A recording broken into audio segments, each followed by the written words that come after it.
Kipekee sana nimshukuru Mheshimiwa Rais Mama Samia Suluhu Hassan kwa msukumo wake mkubwa. Ndani ya mwaka mmoja miwili amewezesha kuongeza kwa kiasi kikubwa sana uwekezaji kwenye shirika letu la maendeleo la taifa NDC na kiwanda chake cha viuadudu pale Kibaha. Jitihada hizi za serikali zimepokelewa vizuri sana na serikali ya Cuba, ambayo katika siku hizi tatu imetuma wataalamu wake kutoka shirika la LabioPharm ambao watakuwa hapa kwa siku takriban 5 mpaka 10 ili kuweza kuzungumza na wataalamu wenzao na uongozi wa shirika la maendeleo ya taifa NDC kuona namna ya hatimaye kuhamisha teknolojia kutoka Cuba na kuleta hapa Tanzania.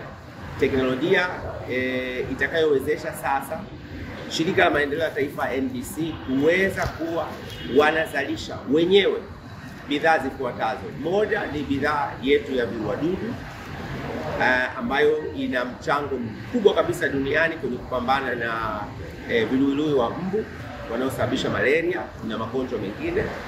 Mbili ni bidhaa ya viuatilifu hai au kwa Kiingereza biopesticide.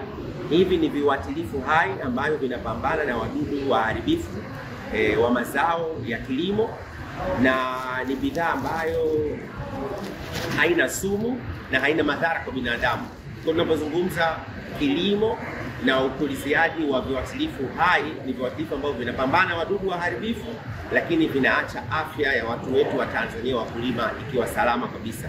Lakini pia hii itaongeza thamani ya mazao kutoka Tanzania kwa sababu hayatumii viuatilifu vyenye sumu na vinavyoweza kudhuru afya za binadamu. Bidhaa nyingine ni mbolea hai. Mbolea hai ni mbolea ambayo haina kemikali kabisa inayoweza kudhuru binadamu. Ni mbolea ambayo ina mwitiko mzuri kwa mazao mbalimbali ya kilimo. Hii itakuwa inatengenezwa hapa Tanzania na teknolojia ikiwa hapa Tanzania, na Watanzania ndio wakiwa wanatengeneza katika shirika letu la maendeleo la taifa. Lakini mazungumzo haya yataangalia namna bora ya kuboresha mahusiano kati ya shirika la NDC na shirika la LabioPharm, na ziko bidhaa zingine. Na ningependa kusema wakati nakuja, serikali ya Cuba tayari imeshafanya uamuzi kuongeza bidhaa zingine katika uhusiano huu wa LabioPharm na shirika la maendeleo ya taifa NDC, ili nazo zitolewe hapa nchini na teknolojia yake iletwe hapa nchini na kunufaisha Watanzania. Hii ni pamoja na bidhaa mbalimbali za afya, kwa mahususi masuala mazima ya chanjo. Hizi zitatengenezwa hapa Tanzania kwa rasilimali za Watanzania, bidhaa zinazopatikana Tanzania na Watanzania wenyewe wakiwa mstari wa mbele kufanya uzalishaji.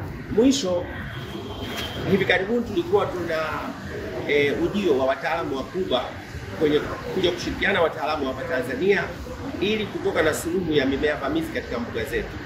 Ninayofuraha kuambia kazi nzuri ambayo imefanywa na serikali kuwezesha ujumbe ule kuzunguka katika mbuga zote na kutambua tatizo.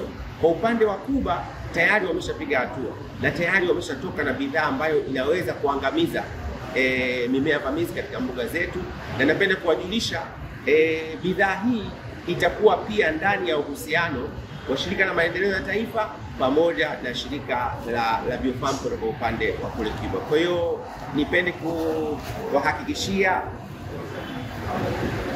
ndugu zangu wa Tanzania kwamba uhusiano wa Tanzania na Cuba uko vizuri, na haya ni matokeo ambayo Mheshimiwa Rais Mama yetu Samia Suluhu Hassan ametarajia kuyazalisha, na ndugu zetu wa NDC wanafanya kwa vitendo na kuyadhihirisha kwa nchi yetu ya Tanzania. Asante sana.